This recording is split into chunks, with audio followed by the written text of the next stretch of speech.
To manage your files in Git, you'll first need to create a repo. Repos are folders on your computer that you've told Git to track file changes in. Every version of your code is contained in the repo, not just the current version you're working with. Git's able to swap between these versions very quickly.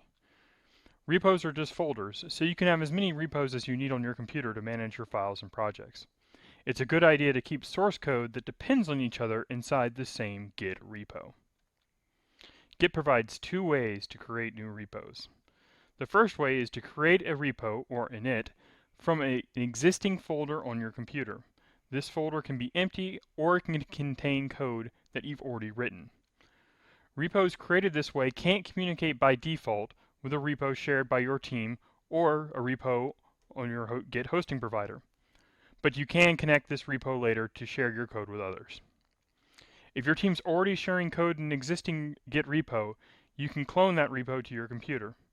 This will create a repo in a new folder on your computer with your team's code and all the versions created by your team also in the repo.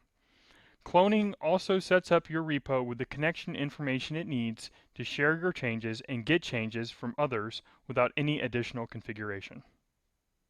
To create a new repo in Visual Studio 2015 Update 2 or later, open up Team Explorer from the View menu.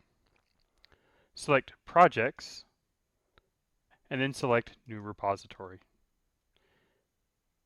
You can create a new repo by selecting the New link, entering a folder name,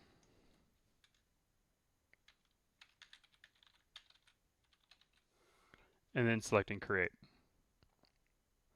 You can add existing Git repos that you already have on your computer into Visual Studio by selecting the folder name where they're located and selecting Add.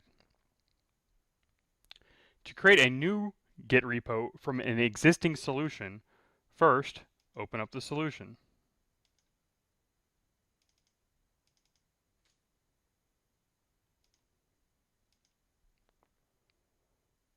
Then select the Publish button on the lower right corner of the status bar.